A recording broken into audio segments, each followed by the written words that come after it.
This podcast is sponsored by Relevant. It's a new iOS app to consolidate the media you want to see in a place you control. With Relevant, you stay up to date with things you're actually interested in. You tell Relevant what's relevant to you, and you'll be given all the content you love from all across the internet, all in one place. It's available on iOS devices and coming soon to Android. Be the first to know with Relevant. Hey, what's up, everybody? It's the Poorly Edited Podcast. I'm Chandler Davis. We're coming at you live from WXLVDX on LTRC campus. We got the whole crew here. It's a special kind of show today. My name is Coffee Guy. My name's Patrick Daly. I'm sorry. There it is. I just opened up a second instance of audition for some reason. Good. We have a special guest calling in today if you want to introduce yourself. Mm-hmm. Hi, my name is Chris LaFerriere and go by Octavian, and I've been invited onto the show to talk about gaming, streaming, and Twitch.tv, that sort of thing. It's wonderful to have you. Thank you for coming on. Twitch, yeah, of course. Television. That's not my joke. I stole it. From who? Stir. Did you come up with that on your own? Is Stir the first one? Do you know that for a No, fact? probably not. All right. We got Josh Brennan on the camera again this week. Thanks for being here. Thanks so much, Josh. He's repping something we're going to talk about. He's repping. We got Lizzie behind me. She's not going to say anything the whole show again. That's fine. So it's for okay. anyone who's a fan of that. Yeah, so what have you guys been doing? That's the same sort of stuff we always do. Boring things? Yeah, well, we had Chad on last week. We did. He's a wonderful young fellow. Yeah. Very nice. We did yoga with him the following day. Yeah. Have you ever done yoga before? That was my first time yogaing. Yogaing, yeah. Have you, Same. Pat? Well, Pat wasn't there. No, I wasn't. But And I haven't. Good. and you haven't. I think you would really enjoy it. I'm looking forward to going tomorrow. Oh, Yeah. no, that's what's tomorrow. Okay, anyway. Octavian, have you ever done yoga?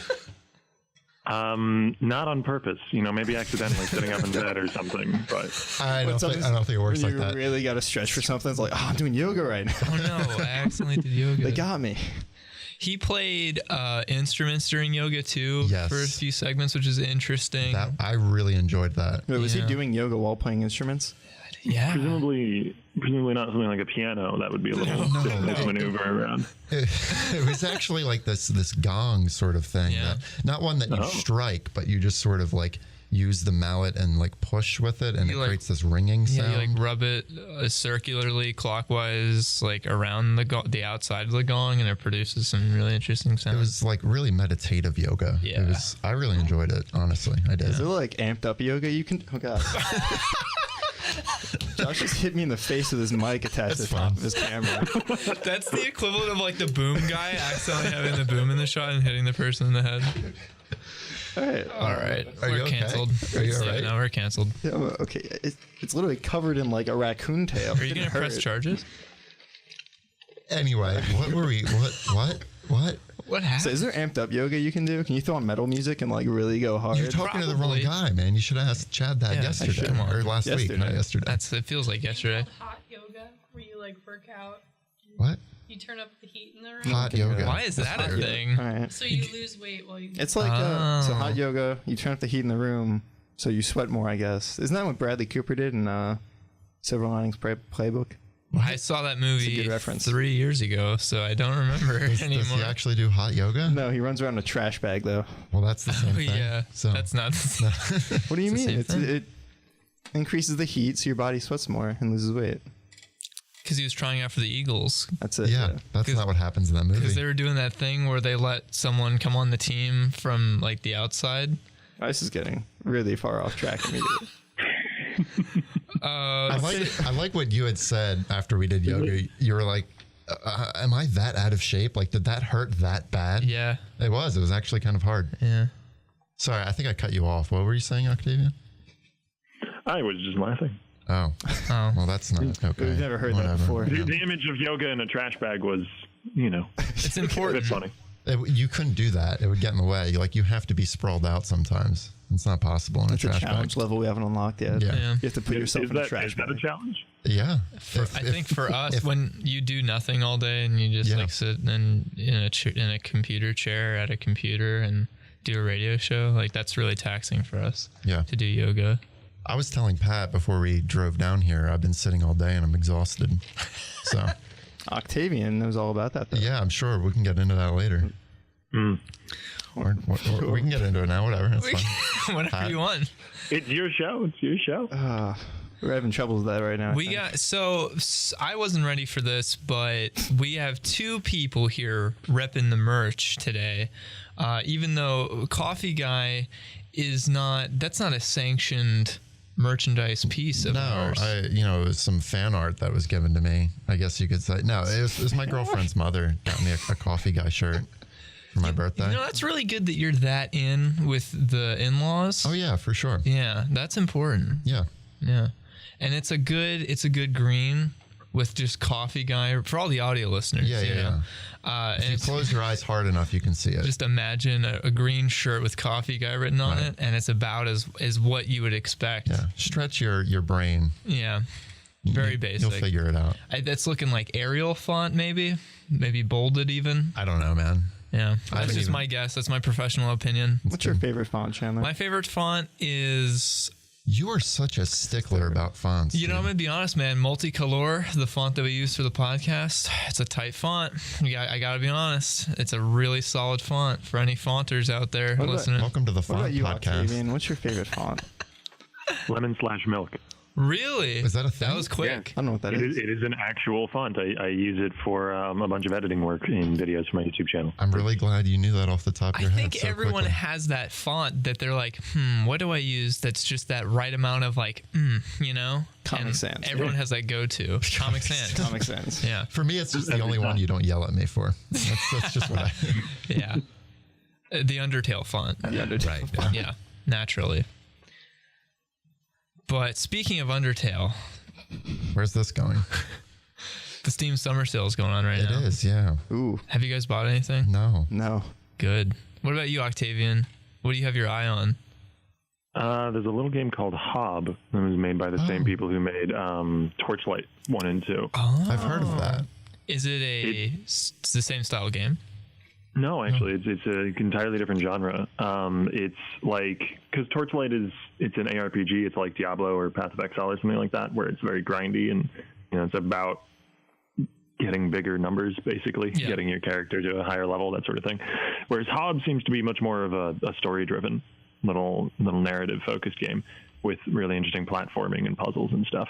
It looks it's really much more- atmospheric. Yeah, it's like a much more controlled experience. That's I'm really sold. interesting. Yeah. I'm gonna buy 3. I've just bought it. I don't think I have my eye on anything. Nah. Honestly. I'm probably going to be picking up some. I got Lisa last night because my friend, speaking of Undertale, said that it's even better than Undertale. It's kind of the same style of game. Yeah.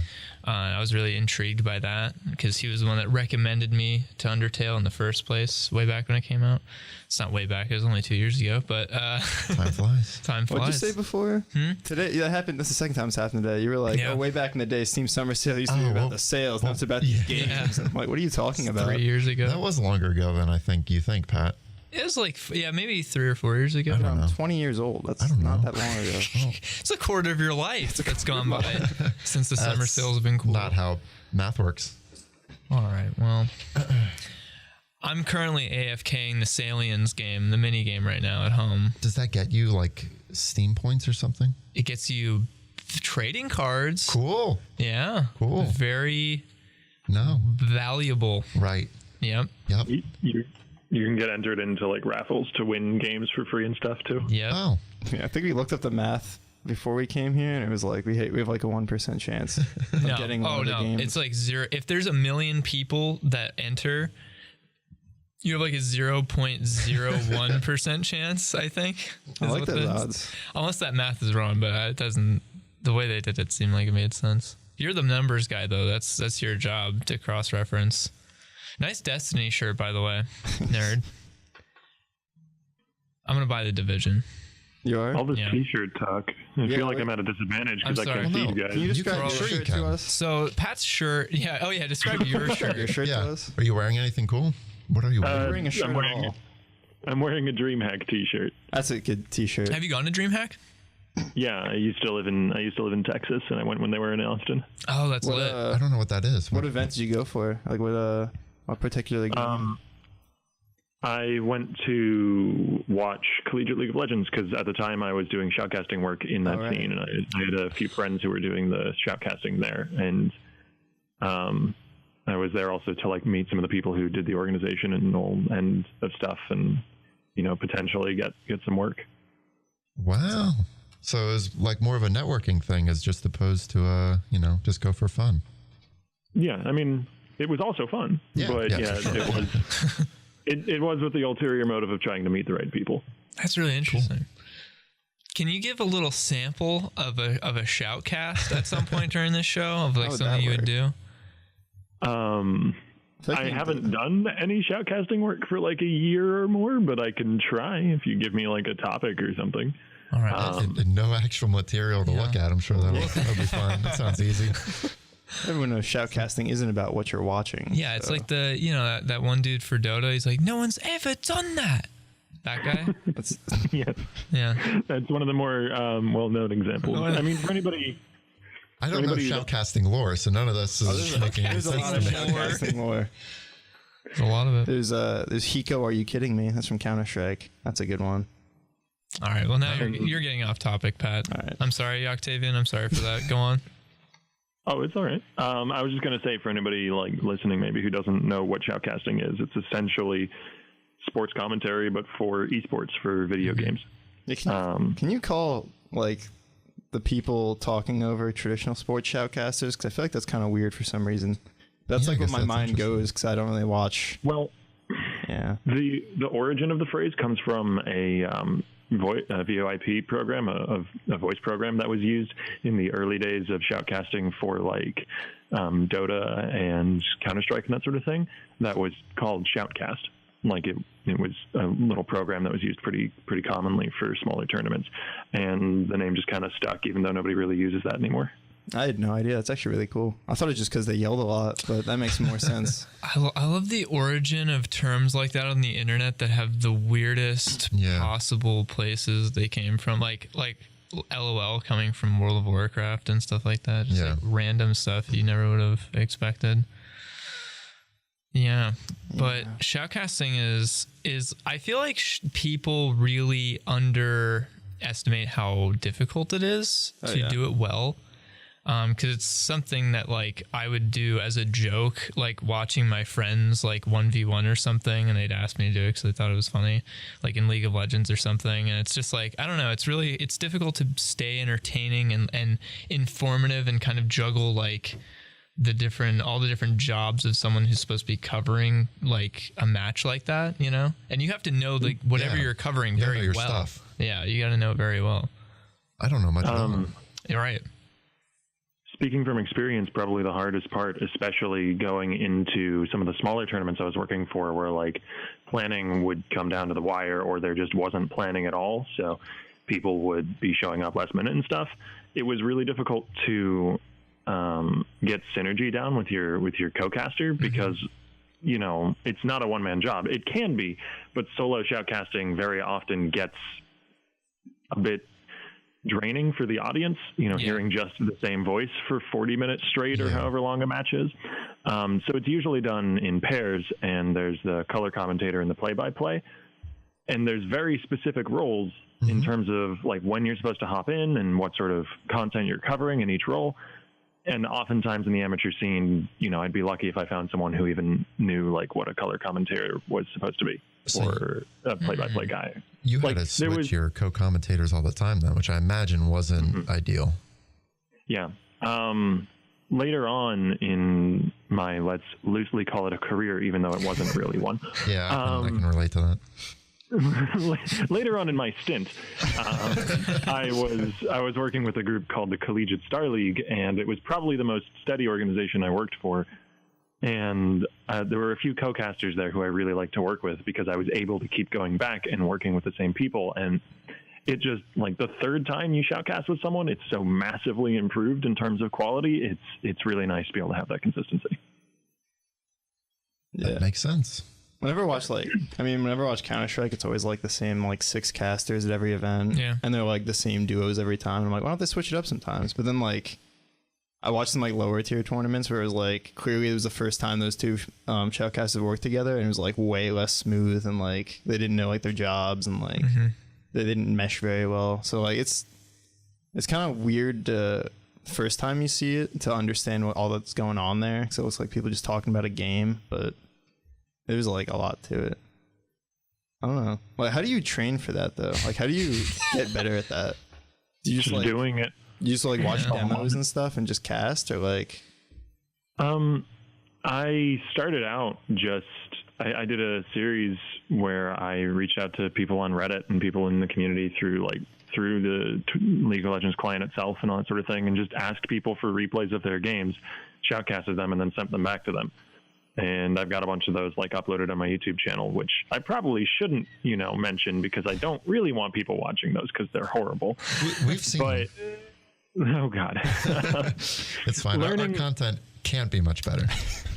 Learning the finer points of like continually talking and not running out of interesting things to say and that sort of thing is all something I could just learn by sort of talking into a mic for 2 hours a day every day. But it's the higher level stuff that's a lot more difficult, like learning how to. One of the hardest things in the amateur scene is learning how to build a narrative, which is really important to any consistent league. And something that, people in professional sports commentary will tell you as well. Like, it's one of the biggest backbones to color commentary in particular. And that's where you like flesh out storylines for different players. You have this player who last season maybe was in a big slump, and this season they're starting to improve. And, they're getting a lot better with this particular champion, and they're sort of really coming into their own on this team where they really mesh really well. And all of that sort of thing, finding those storylines, building them, creating compelling narratives is just entirely impossible to do in a lot of the amateur scene, because a player will play for like 2 weeks and then never appear again, or a league will form and then collapse within 2 months. Like, there's nowhere to practice that. That's a good point. That's a really compelling part for the listener as well. Yeah.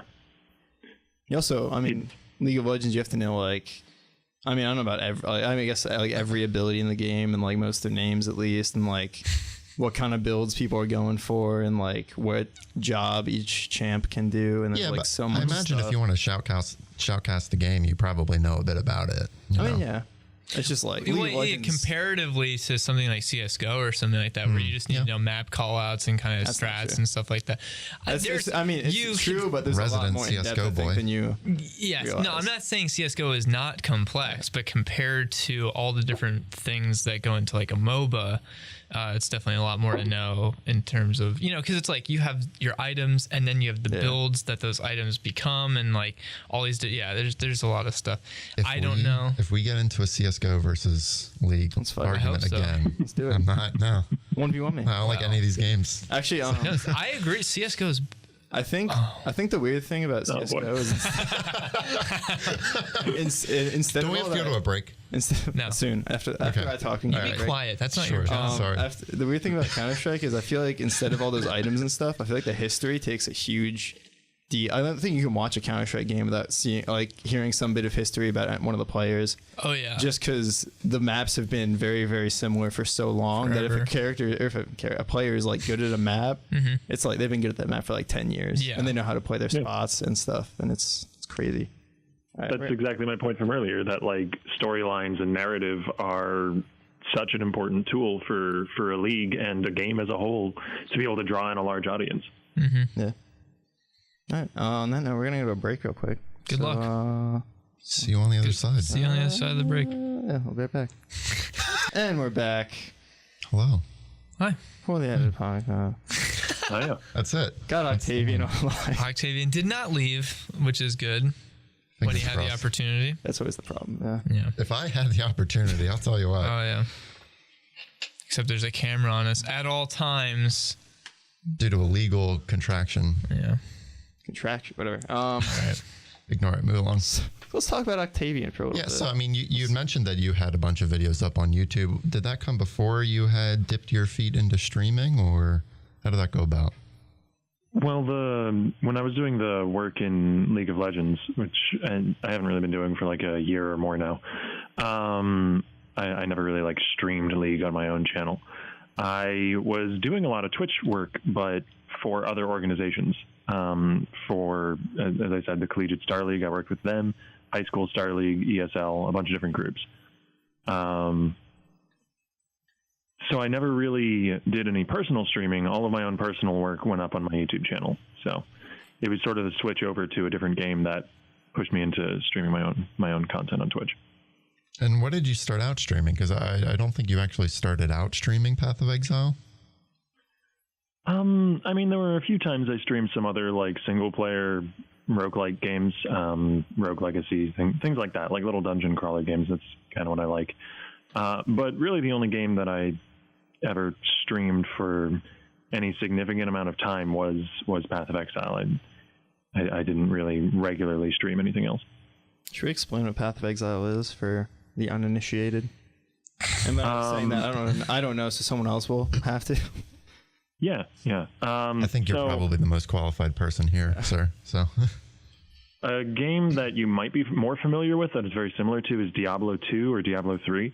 It's in the same genre. It's called an ARPG, which stands for Action RPG. I love explaining explaining ARPG. You just say action, and the rest of it's still RPG. Yeah. I do the same thing. Yeah. Action role playing game. And the game is mechanically not incredibly intense. It's top down. You control your character by clicking around on the screen. You get 4 or 5 different skill slots, but the level of customizability in the game is what makes it a huge time sink and what draws in a player base. It's got a lot of incredibly elegant, incredibly interesting systems at play. For instance, most games will just give you pre-designed skills that you can play around with. So you might get like Fireball in something like Diablo or another game similar in another game in the genre. Every time you cast Fireball, you fire a fireball, which explodes and does some damage to whatever it hits. In Path of Exile, that's the most basic version, but skill gems can be linked to other supporting gems, which have effects on whatever they're linked to that they'll have on any skill gem you link them to. So you can then link Fireball to a support gem called Greater Multiple Projectiles, and now you're firing 5. Or to Chain, and now whenever it hits an enemy, it bounces off and retargets onto another one. Or to Fork, and when it hits an enemy, it splits into 2. Or increased AoE, which makes the area of effect larger. And there's dozens and dozens of different support gems that all have various different effects on every skill. So you can customize the skill that you're playing, so your Fireball build might look nothing like someone else's in the end. That's crazy. So was it that sort of thing that made you go, you know what, I think I want to stream full time? Like, what did you start out just trying it out, and then you were like, you know what, this is kind of awesome. I would really love to do this for a living. What was the process that sort of made you try this? Because it's something that a lot of people would love to do, and it's something that is a lot more difficult to actually make a living off of. So how exactly did you get to that point? How did I pick Path of Exile as my game of choice? Is that what you're driving at? Or how did I decide that I wanted to pursue streaming overall? Both, really. Well, the choice of Path of Exile was because it, as a game, had drawn me in to the point where I had already invested like over 1,000 hours worth of playtime into the game. So obviously it had longevity. I could play it every day and not get bored of it. And that's really important. It's very difficult live for 8 hours straight to fake enjoying something. Yeah. So it's hard enough to do it for an hour. I'll tell you what, man. Jeez. No. If you actually don't like the game that you're playing, it's going to show, and it's not going to be fun for the people watching, and it's not going to be successful. Right. So it had to be something I actually enjoyed. And Path of Exile also has near infinite replayability, because you can go back to the same skill that you played before.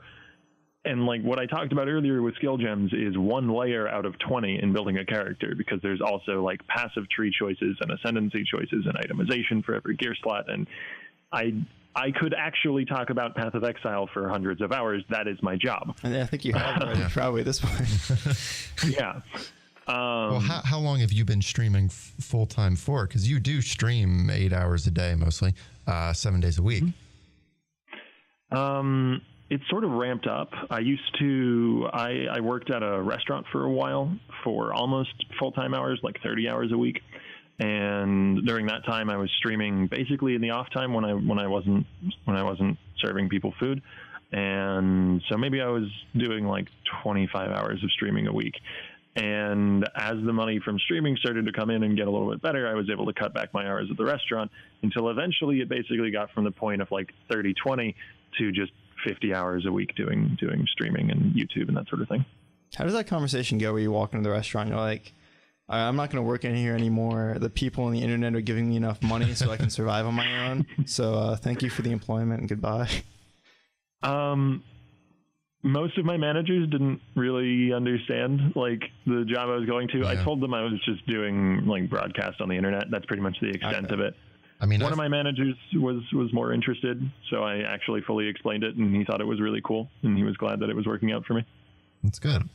I've actually talked to young people who have are so far removed from Twitch and what it is, and the fact that people actually make a living off of playing video games for people. And like, I think there's this disconnect where they just don't understand that it's just entertainment. It's just like watching TV. It's not any different, you know? Yeah. It's a lot easier when, I grew up watching my older brother play games. Yeah, me too. So I'd just sit and he'd play like Resident Evil 4 and I'd be like, ooh, that boss looks cool. And I just hit my hand on the table. So it makes sense to like me and you because like we've been doing that the entire time. Yeah. So it's cool that, but like I tried to explain that to MRS and she was like blowing her mind. Yeah. I showed her like Twitch and I'm like, these are all the games. You click on this game, these are all the streamers. And she's like, wait, people just give these guys money? And I'm like, I mean, it's not charity. They're like, they're doing something. Yeah. But I mean, she probably has no problem paying $100 a month for TV, you know?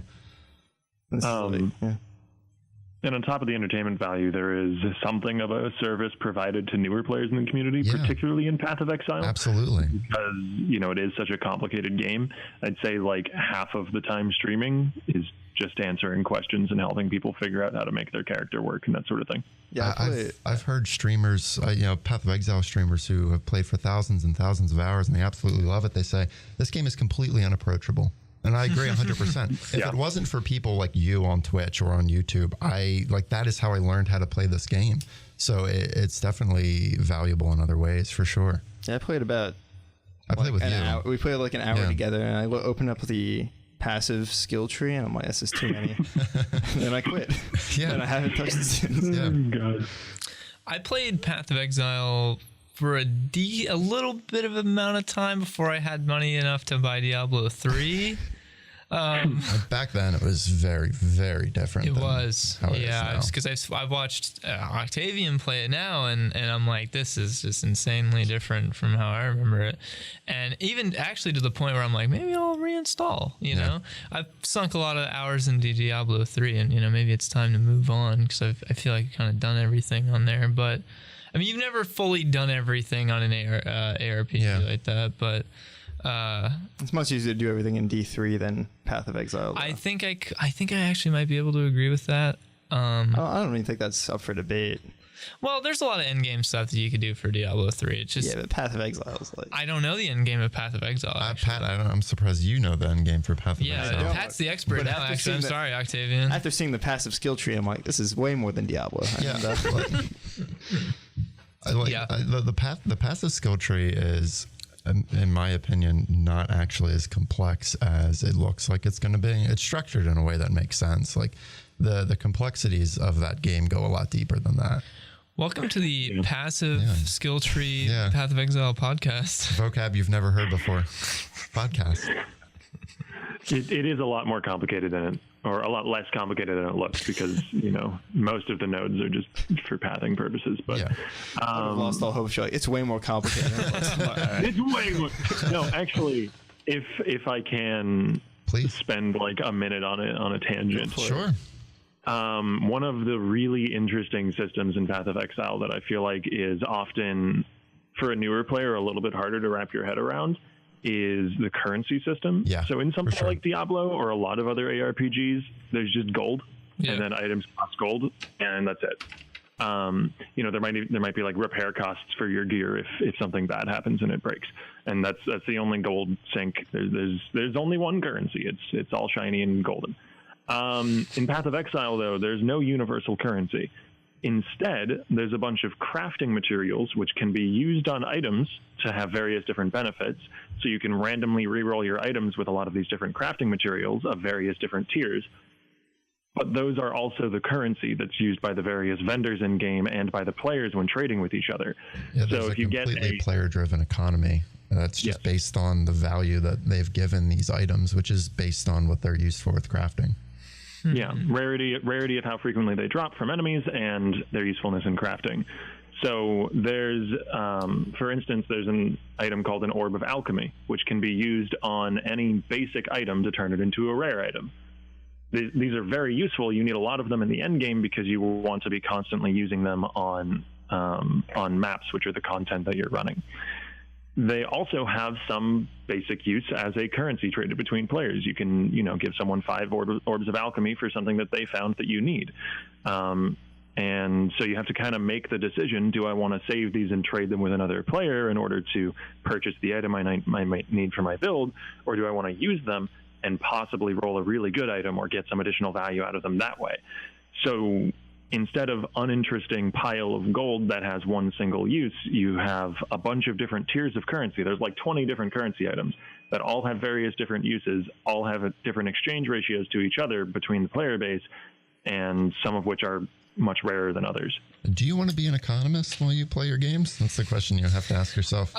Player-driven economies are so interesting to love them so be much. A part of and talk about. And it's really interesting with this game as well because the league resets every 3 months. So the economy resets every 3 months, and it's not always the same.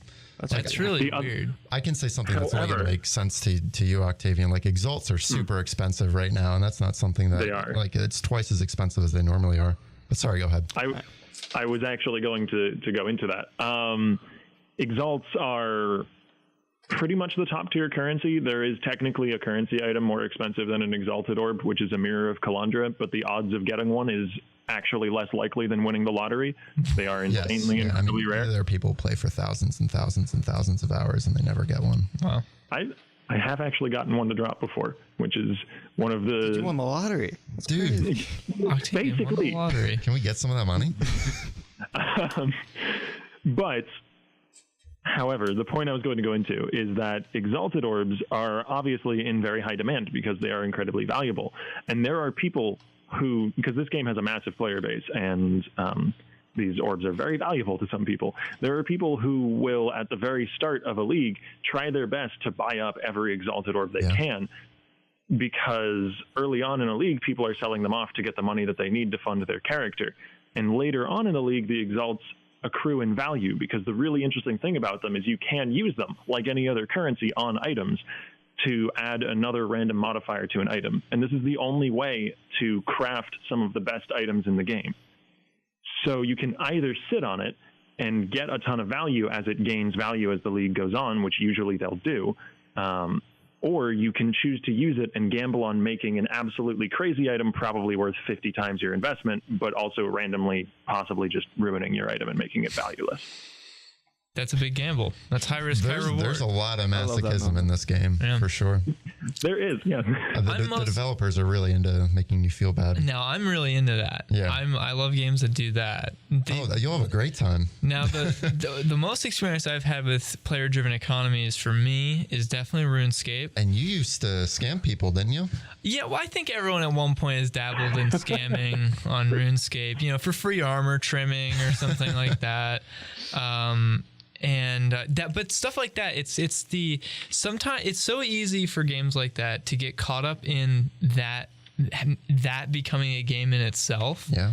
And distracting you from the actual game. There are definitely people who just flip currency. Right. And that's like the game for them is like watching the actual stock market, the grand exchange on RuneScape. And then they just like flip items and they just get a bunch of money to do nothing with, you know, it's like, that's the game for them. It's even cool in like WoW where there's like an actual, like their economy impacts like the actual economy. Like people have jobs where they just farm gold for people.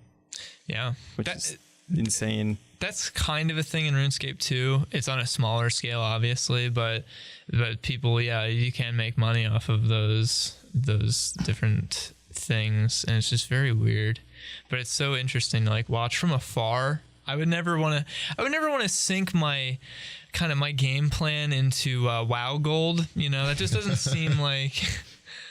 I don't know. I just don't think. Isn't Blizzard against that too? So if you get caught, all the devs are usually against that. But what do they know? Yeah, they're dumb. They only made the whole game that you like, idiot. Is that our official stance on that? That's our official stance on WoW. I'm looking for WoW Gold and on as that a note, job. we're gonna go to a break so you can think about that. We'll be right back. Think about what you've done. Wisely. And we're back. Hi. Welcome back. It's the Poorly Edited Podcast, Path of Exile Stream podcast. Are we a Path of Exile stream now? right now. Josh just walked in with 3 glasses of Thank water. you, sir. Josh, you're not a PA. You don't have to do that. Do you want one, Octavian? Yeah, We got we can water get you here. some Octavian, water you want some water? in a couple days. Are you good? Good joke. Mail it to him. That's a good joke. He's gone, actually. He I left. think so. No, I'm here. Oh. Well, Hello. it's your funeral, pal. So Chandler had something, I think. I did. Well, so I'm wondering, as someone who, I think a big thing for people who start out on Twitch, kind of the first big hurdle is, I think it's very major, the game that you choose.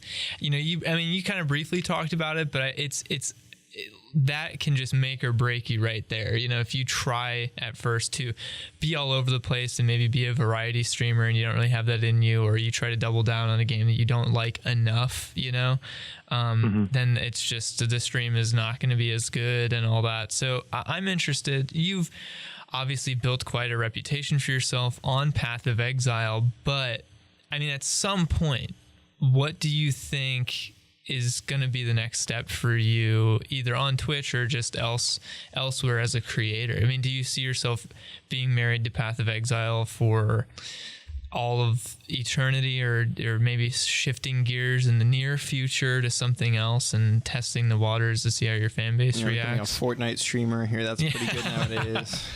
Oh man, no. I think I'm going to be sticking with Path for a little while to come, at the very least. The development cycle. Yeah, the development cycle for Path of Exile has only been kicking into higher gear.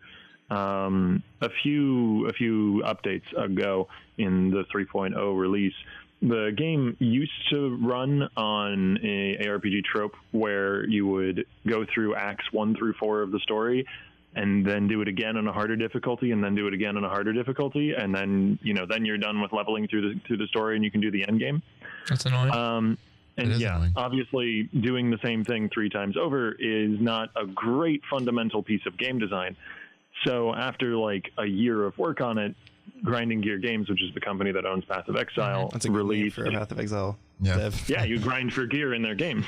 Oh, I'm pretty sure that was purposeful. Now I get it. I hope so. They released a huge update with 3.0, and this game is entirely free to play, so the update was free as well. In which, instead of being acts 1 through 4 and you repeat it 3 times, it's acts 1 through 10. So, and there's no repetition at all. So that obviously makes the leveling process for a new player and for a returning player a lot more interesting, a lot more entertaining. It's just a lot more new content in general. And so that's kind of the scale of updates they've been releasing. they did without back-to-back too much expansions for free.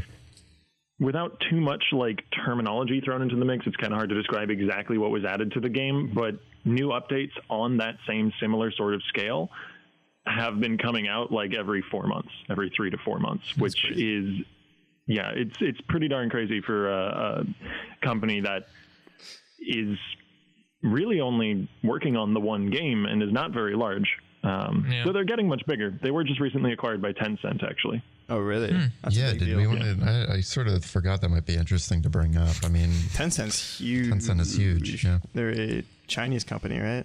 I just make that up. Yes. Yeah. Yeah. You've probably talked about this a lot, Octavian. So if we don't want to beat a dead horse, we don't have to. But are the PoE devs American? They're from New Zealand. New Zealand. Yes. That's interesting. I didn't know that. Huh. That's where Lord of the Rings was filmed. Are there enough New Zealand accents in the voice acting of the game? It's a mixture of English, Australian, and New Zealand accents for the most part. Now I'm hooked. I'm in. Yeah. I'm going in. Cool. The interesting thing about I didn't know that the Acts 1 through 10 thing, my interest is definitely peaked for that, because that sounds really fun. I know Diablo does kind of you do bounties and you kind of just go through you're in the campaign acts, but you can kind of just jump around to everywhere, and that's how you grind easier. But that's interesting. There's kind of this interesting dialogue, I think, where you look at a game like Path of Exile that's so complex, has so much content in it, and they're rolling out updates for free, and it's a free-to-play game. And I'm playing games that come out lately, and they're $60 price tags or what have you, and they have less content. I can get less playtime out of them and less enjoyment. They feel less polished.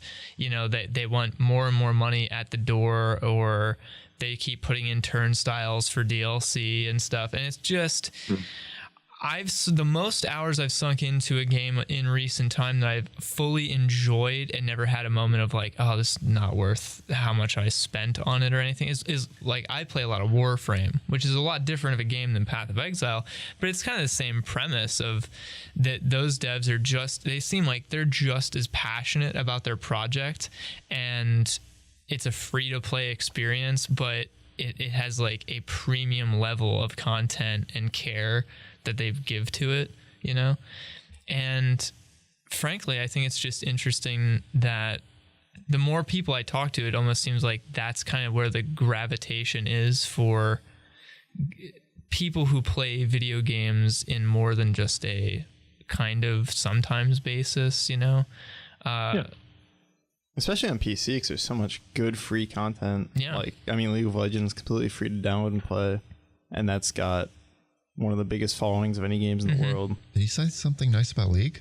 That's Wow. I'm the one that dislikes League. Yeah, I'm a staunch League hater, but no, I think it's just.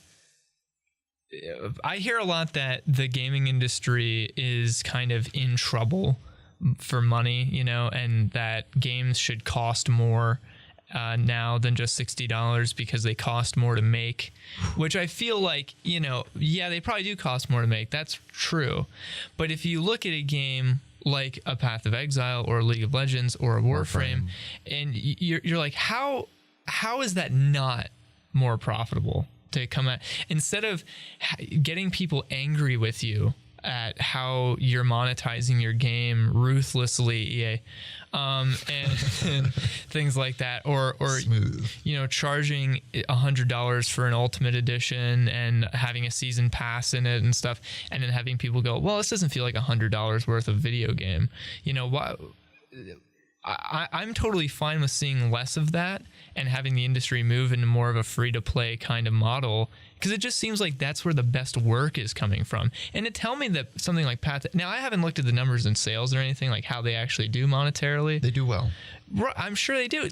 So it's like, to say that they're not doing well with that model is like, that's outrageous. That's just not true. They have a loyal following. There are people, every time the league resets, they bring out a huge content update, or at least a sizable content update, and people just throw money at them because they're like, I would pay for this if it was something, if you made me, you know what I mean? And they do it willingly. Yeah. That's the thing with me in Warframe. I'm like, I want to give the devs money. Yeah. I don't feel like I have to, because I don't, to enjoy the game as much as I want. But I feel like I'm like comfortable paying them to compensate them for the amazing job that they're doing. And that's a beautiful, beautiful place to be at. Both from a developer and a consumer standpoint, And it's just like, man, we need more of that, I think. I think that would be the saving grace for the industry, that everyone's scared of going kind of more down the tubes than it already is in terms of AAA, What about monthly fees? Those are cool too, right? Games as a service, yeah. Maybe it'll be $60 and then like $5 a month after their first 6 months. Oh, that might be what they do. For one new map. Yeah. That sounds like fun. For one new enemy type and 3 guns. The games where the microtransaction based sort of pay if you feel the game deserves it model works, like the supportive player based model works, are for games which can be sort of games as a lifestyle. So like Path of Exile or League of Legends or Warframe, games that you can keep coming back to day after day, and that have a system that can be built on to keep getting more and more content. Yeah. And those type of games, I agree with you wholeheartedly, should pretty much exclusively follow that path, because it's so much more successful for the dev. Sorry. It's so much more consumer friendly, and not to mention successful for the devs. I mean, you can look at Path of Exile in the ARPG genre. It's dominating there. Like, Diablo really isn't even a competitor in terms of market share. It isn't. You can look at Fortnite in the Battle Royale genre. I mean, PlayerUnknown costs $40 to get into or something, and then Fortnite came along and did the same formula for free and exploded in popularity. League of Legends was part of the reason why it was so incredibly successful, was because it's a well-executed idea, but also it was free to play and easy to download and easy to find and play. Accessibility is a huge deal. But the games where that doesn't work are the one-off story-driven games. Things like Hob, like I mentioned earlier. Like, if it's just a sort of enclosed little controlled piece of art that the dev had this story he wanted to tell, or this really cool game mechanic he wanted to explore for like 20 odd levels, that's not really something you can keep coming back to and building on and, rely on a fan base to throw money at you every few months. I think that's fair. True. That's true. Yeah. That's like Chandler just started playing the Doom. When did that even come out? New Doom, 2013 or something? 2013. Doom? Yeah. I played that too, and it was like, 2016. Whoa. Whew, that was way far. Didn't you guys do this the last time you talked about that Doom game? We did. Jeez. So yeah, New Doom. New Doom. We both play. I played it. You're starting to play it. I'd totally be happy with paying $60 for that though, just for the experience I had playing it. Just because it's like so well done and so cool, and like you're enjoying every second of it. And even something like kind of what Octavian mentioned, a more story-driven kind of artistic kind of approach. Something like an Undertale or a Lisa. I mean, those games aren't that expensive though. I would say they have a lower cost of development. And it's also different because those are independently developed. Usually. So Cuphead, they did an amazing job. At something that you wouldn't have thought would have been as successful as it was, and it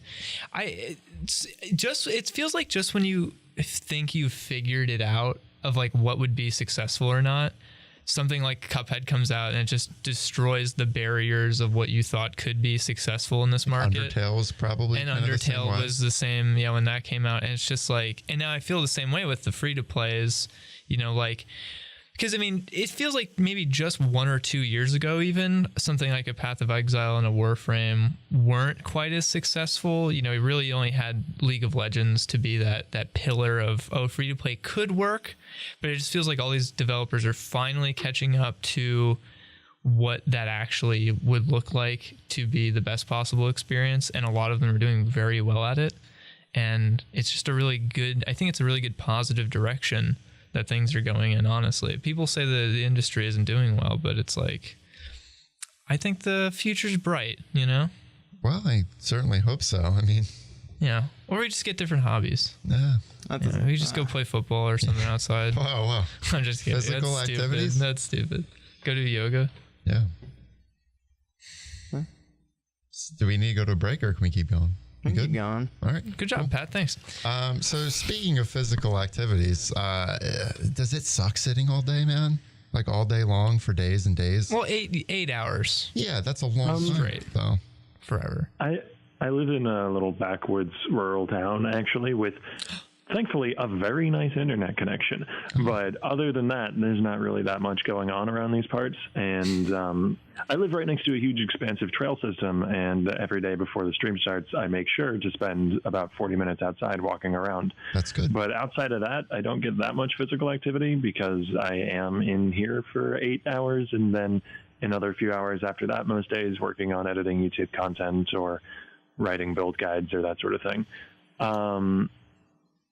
So it definitely is something that I need to be cognizant of. And if you're going to be doing anything similar, like honestly, not even just streaming, but working in an office, that sort of thing, I'm not a doctor or anything, but physical activity is good, and I can say that from personal experience. Probably make sure to do at least a minimum every day.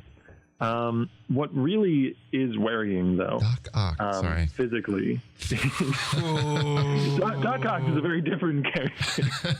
I have gotten that. Is that the thumbnail? Wait. How many arms do you have?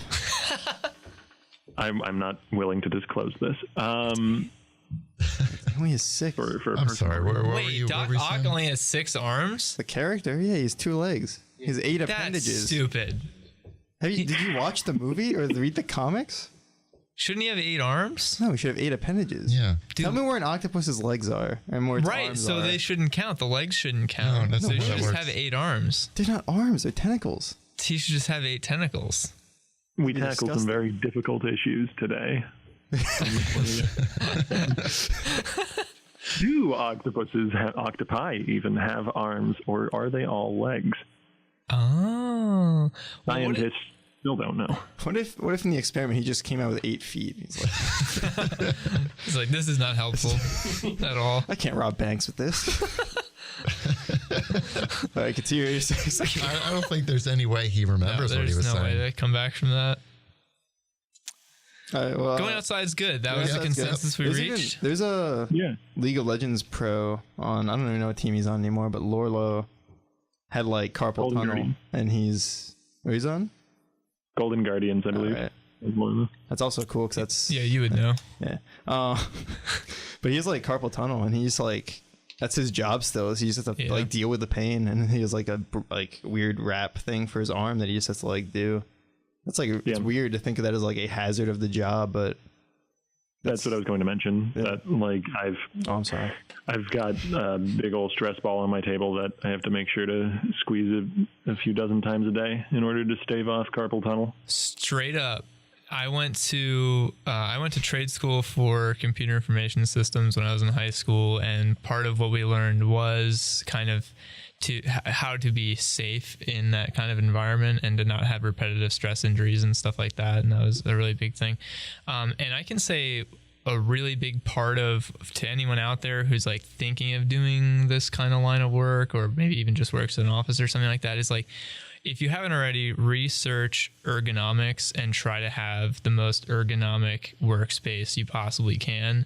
Because a matter of like placing your mouse in the right way and having your chair at the right height and your monitors in the right position, like those things go a long way to not tire your body out needlessly over long durations of sitting at a computer and doing these things for long periods of time without getting up and stuff like that. And even, you kind of have to experiment with what works for you and like your height and all that and the workspace you have at your disposal. But like if your wrist gets tired, you get one of those cool mouse pads with like the jelly pads for I've been your using wrist this for years, man. Yeah, they're really nice. So just stuff like that. Anyone who's like, ouch, Wait, how I can keep getting flick with the hurt. gel thing on my pad though? I don't know. Gotta get good, son. Gotta get good, dude. Like, what if the all right. Gotta turn that DPI I was gonna up. lay out a whole Counter-Strike scenario, Yeah, but that's not don't. Please don't. This isn't the Counter-Strike. This is the Path of Exile. Yeah. What if I gotta get an item? It's all the way on the other side of my screen. I just gotta flick over to that's it. not really and the how- gel thing gets in my way. Yeah. I don't have any problems with that. Do you, Octavian? No, Yeah. not run into anything. That's what I thought, Pat. Get wrecked with that. It's fine. You suck. Octavian, can you power level me if I get on Path of Exile? Can you just power level me so I can enjoy Endgame? I don't think you can actually do that. In Really? Path. No, not really. Well, actually, that is an interesting question to bring up because there is a update coming out soon, which is a pretty significant one for the leveling experience. What? Where they're going to add in the ability to have basically you can party up with someone, and the person you party up with can choose to scale their character back temporarily to the content that you're doing. When did That's this a happen? cool feature. How do I not know about this? You don't have Octavian's level of clearance, Zach. I guess not. But doesn't that still make it a moot point to play on that character though? Anyway, because it's not like you're going to need the gear that you're picking up. It just kind of is What if you like a to matter build, of. though, when you're hanging out Well, with your friend. it's so that it's so that if you have a friend who wants to come and play the game, you can play with them without having to start over a whole entirely new character, because a character in Path of Exile is actually a pretty long-term time investment. Yeah.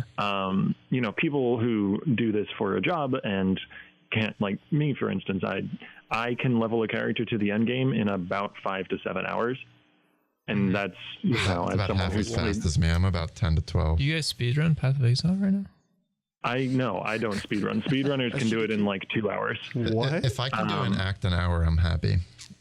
But like, yeah, for new players in particular, like it can be a 10, 12, 20 hour experience just to get your character to the point where it's even really a build. And then after that, there's hundreds of hours you can invest into improving it and building it. So characters are a very significant time investment. So having to start a whole new one to be able to play with your friend is oftentimes a barrier of entry. You know, like new players don't want to join because they can't play with their friend who doesn't want to make a new character to go play with them if they're a jerk. Can you imagine if you scale your character back in hardcore and then you die to something stupid and then your end game character's just dead? One of the interesting things though is you can scale it back, but you can still use some of the items that you can use in the end game and some of the skill gems that don't get unlocked. So like, there are obviously a lot of things in Path of Exile that are just numbers based, and those are easy to scale back. You can scale back like total HP, you can scale back damage values, that's pretty simple. But there's some things that aren't strictly numbers, you know, like whether or not your projectile can chain. Right. That's something which you can get at later levels, but you can't get at early levels. However, that doesn't get taken away from you when you scale backwards to really early levels. So you can have this character that can like fire balls of exploding lightning the size of the sun in like level 10 zones because they don't lose the skills that they can use. They just lose their damage values. Those mobs won't know what you're doing. Yeah. No, they're like 4 zombies on that screen that were meant to be a challenge for a level 2 character are not going to be prepared. So can you use like higher item level items and stuff? Yeah. Wow. Yeah, you can use any gear. So you could like bring probably most people won't get the throw the lingo at them. Okay. You could bring like a headhunter back into you know, Act 1 or something. Not that there's many rare monsters to steal buffs from, but of course. You know, yeah, for sure, guys. Know all about that, right? Oh man. So it sounds to me, and probably to anyone else who's listening that isn't Zach sitting in this room and listening, Path of Exile, very complex game, I think it's safe to say. And I think some parts may be deceptively complex, you know, at first glance, and then turn out to be a little less scary, you know, as you delve into it. But I think for the most part, even for the genre, it's a pretty complex ARPG as well. Usually, when I was playing Diablo 3, I just went Witch Doctor and picked all the stupid looking skills. Yeah, like throwing jars of spiders and making frogs rain from the sky. And just like easy, dude. The sky dude vomit on people. That was one of my favorites. I'm sorry. Go ahead. Oh no, I was just making fun of Pat. Yeah. That's what we do here. So it's feel free to join in. Yeah. Of course. For other games that kind of are more champion for being more simplistic and accessible to players, I mean, what do you think kind of that line is between a game being so complex that it's you don't even really want to set foot in it because it just seems so overwhelming, but you want that a certain level of complexity to where things are going to continue to be fresh and interesting as you go through it, without deterring every single possible new player. That's a big thing with Warframe. Even I think one of you guys, I tried to, Pat, you're the one that hates Warframe because you're scared of that. No, you're scared. He looks terrified because that game is also has an awful, horrible difficulty curve and a horrible, not helpful kind of starting tutorial that doesn't really explain enough, and you kind of need a guide to go through with you to help you through the game and explain things to you, like a friend of yours or something who's more experienced. I'm sure Path is kind of similar in that sense. So that like, and even playing a game like Dark Souls 1, which Pat and I have been playing recently since the remastered came out. I beat it. That's really big on kind of this. It's a very complex game, but the developers deliberately make it a point to not disclose a certain amount of information that would help players, like even just in a tutorial fashion. It just kind of throws you out to the wolves and allows you to figure things out for yourself. And so I think there's like this interesting dichotomy of having such a complex game and like what should be explained to the players to the point where it's kind of ease of use, and then to a point of just ruining potential fun of figuring these things out for yourself and all that? I think I agree with you that oftentimes accessibility can come at the cost of depth, but I don't think that it needs to in every case. Have to. It's just a matter of finding the solution, and that can really be difficult sometimes. But oftentimes, and one of the downsides of Path of Exile's extreme content output rate is that sometimes content is put out that isn't thoroughly vetted for accessibility and new player friendliness, and even veteran player friendliness. For instance, the last league before this one, and leagues are essentially the large content updates, was called Bestiary League, and in it, the whole basic concept was there were beasts roaming around the place with various different abilities and properties that you could catch and use in crafting recipes. Lots of Pokemon memes. Nice. Yes, it was Pokemon League, as you effectively. And it was lambasted as being one of the most user-unfriendly leagues that they had ever released, because the system was really interesting conceptually. Effectively, what you would do is you would catch these different beasts, and then you had a sacrificial altar, and you would go and fight them again on the altar, and if you managed to beat 4 of them at once, then you get a specific crafting recipe, which could be really powerful. Nice and self-explanatory. However, I mean, that's the basic part. That is the self-explanatory part. The confusing part was that the look on their faces. Sorry, the naming conventions and various properties that these creatures could have were incredibly in-depth and incredibly difficult and obtuse to figure out. For instance, there were a bunch of different, types of animals, from the wilds, the depths, the caverns. Like, there were different, basically, categories. What's the word I'm looking for here? Categories works. We'll go with categories. There's the biological term I'm looking for, but there were different categories, species of creatures you could catch. And there was this is just one example of how it was confusing. I won't go into too much detail. There was a base type of creature called a Krakic vassal.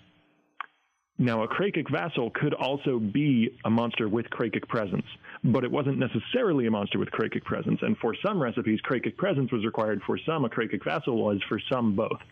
And so you'd have new players going, oh, I've caught this Krakic monster I can use in this recipe. No, you haven't. It says it is, but it isn't really, because it doesn't say it is twice in the right place. I didn't enjoy bestiary. No. Needless to say. If I remember correctly, I think you did, because if you know what you're doing, you can make tons of money. Oh, yeah, that specific monster, if you knew what you were doing and hunted exactly the right one, you could make absolute truckloads of currency by selling it to people who didn't want to go to the trouble of figuring it all out, but who did want to do the valuable crafting recipe. My first question is, have you guys ever been playing this game and some new update comes out and new features come out and you're just sitting there and you're like, these nerds, dude, these devs are just nerds right now. Like, what's going on? We're usually excited because it's always new content and it's always free and it's usually pretty awesome. Yeah. Yeah. The most recent league is actually sort of the polar opposite of Bestiary in terms of accessibility. In concept, it doesn't sound very intuitive, but when you're actually playing the game, it's really easy to grasp. Basically, every zone you go into, there's a new NPC, and her name is Alva. And when you speak to her, she opens a portal to the past, and you're able to go through the portal. And if you kill enemies in the past quickly enough, the portal stays open longer. If you don't kill them quickly enough, the portal closes. When the portal closes, you get loot based off of how many enemies you killed. There is one more layer to it, though.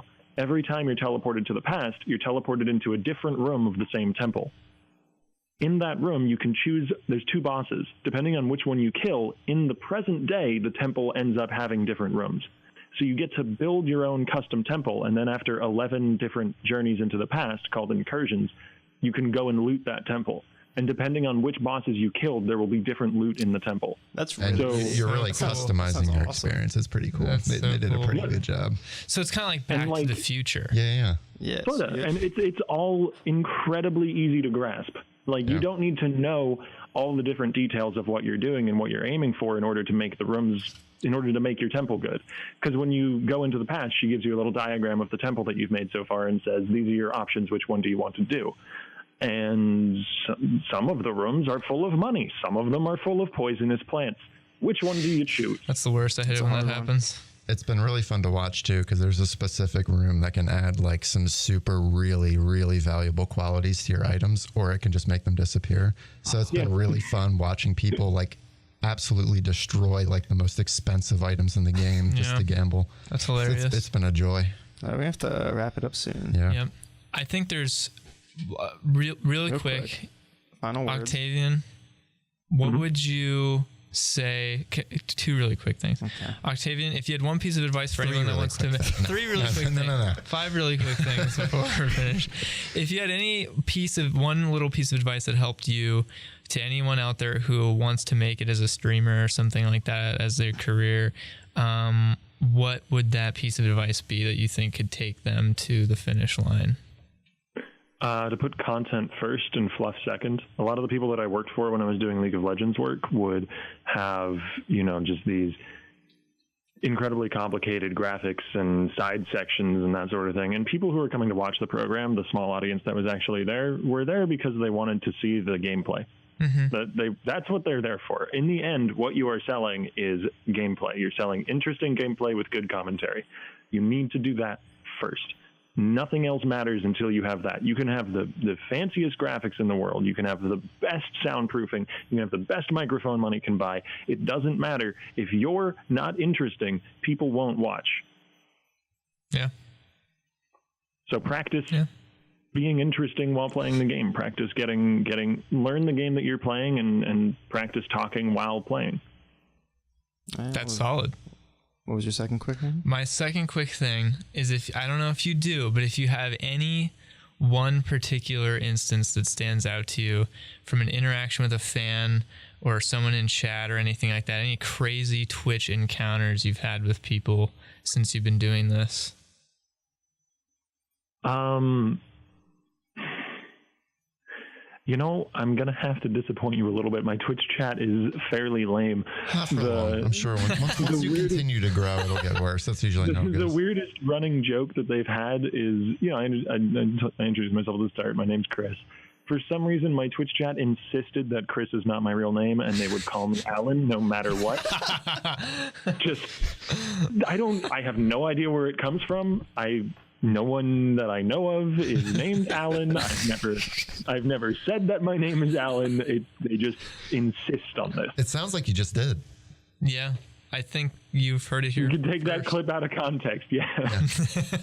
My name is Alan. That's what it's going to sound like. So we'd like to thank Alan for being on the podcast. Yeah. We're going Thank to you, wrap things Alan. up quick. So much. So, Chandler, where can people find you if they want to find you? I'm Sly Elliott on everything you can think of. Hit me up on Steam. Maybe we'll play some games that we get for the summer sale. By games, you mean, what's it called, Saliens? Saliens. Play Saliens with me.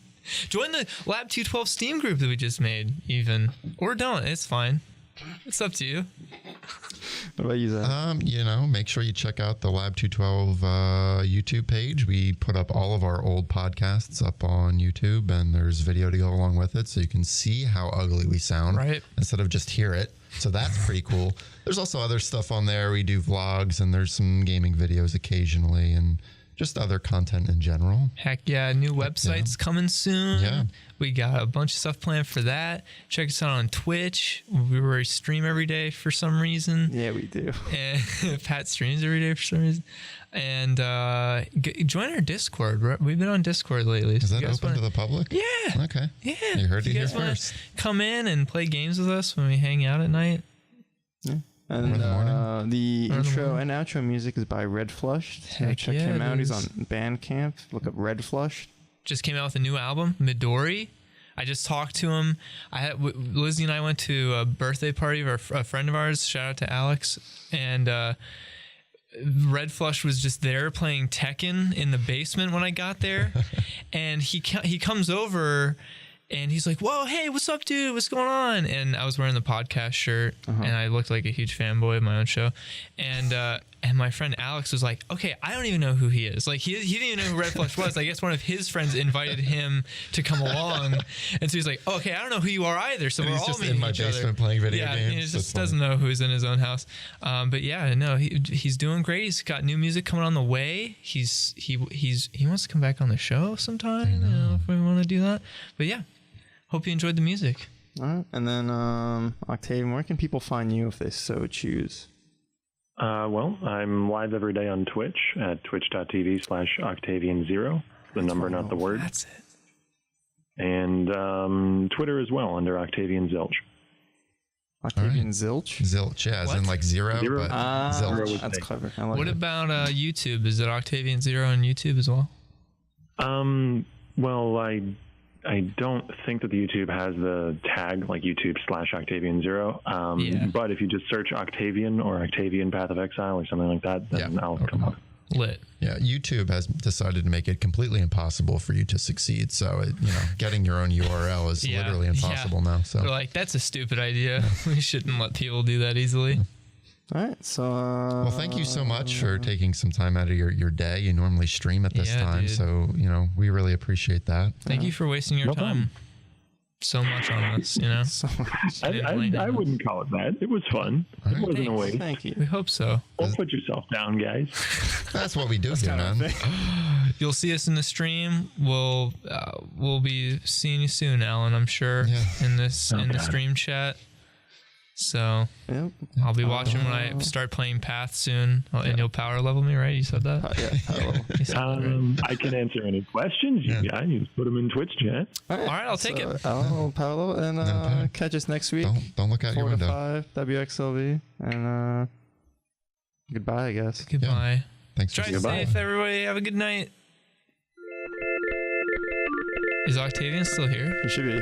Nice. We're not live, Yep. but you can hear us. Uh-huh. Cool. So I didn't mess up. Yeah. Yeah. Thanks so much, man, for coming on. And can you hear the music too while this is happening? Can. That just must be an turn that assault. off? That sounds like someone is hurting a Hammond B3. Yeah, an assault on your eardrums right now. I'm gonna turn that off. So. But yeah, thanks so much for coming on.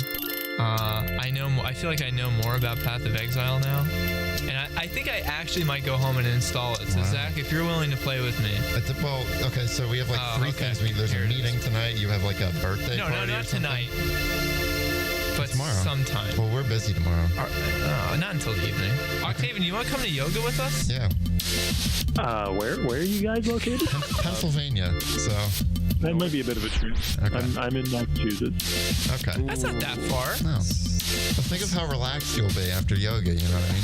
Yo, so where at in Massachusetts can you live in the woods and still have good internet, dude? I have like one up, and I live in the woods in Pennsylvania, in the middle of nowhere. It's horrible. I'm in a little town about 40 minutes outside of Boston. Okay. That's sick. No Boston accent. Good, you're No. lucky. I actually just talked to my cousin this week. Apparently, Boston accents are very contained to Boston. Really? I just watched Good. The Departed again for the first time in a while. Is I that watched really The what we're? Party for the first time like last week. It's a good movie. For the first time ever. Yeah. Pat, did you just get a DVD player? Yeah, I did. What's up with that? Part of the VHS. Went down a Blockbuster. Well, Octavian, you do not have to sit here Yeah, go any stream. longer and You should listen go, to yeah, you us. You can go stream. I'll be watching the stream when I can. I dropped you a follow a few nights ago before this show, but yeah, I enjoy the stream quite a bit. Well, thank you for having me on, guys. Thank you. Thanks so much for coming. I will be sure to share. And there's going to be a YouTube VOD of the. Yep. Yeah, we'll send it your way once it's finished. It'll be up next Monday is when I'll have Yep. it. So as soon as I have I'll that share it link, around. thank you. Appreciate it. That's a lot. awesome, Thank you. No problem. Thanks for having me on. Yeah, absolutely. Oh, dude, have a good See you night. around. You guys, if you ever hang out in my Twitch chat, feel free to say something. Oh, yeah, we will. Yeah. Yo, mod us. Yeah, I'm just kidding. I'm just kidding. Have a good one. Later, man.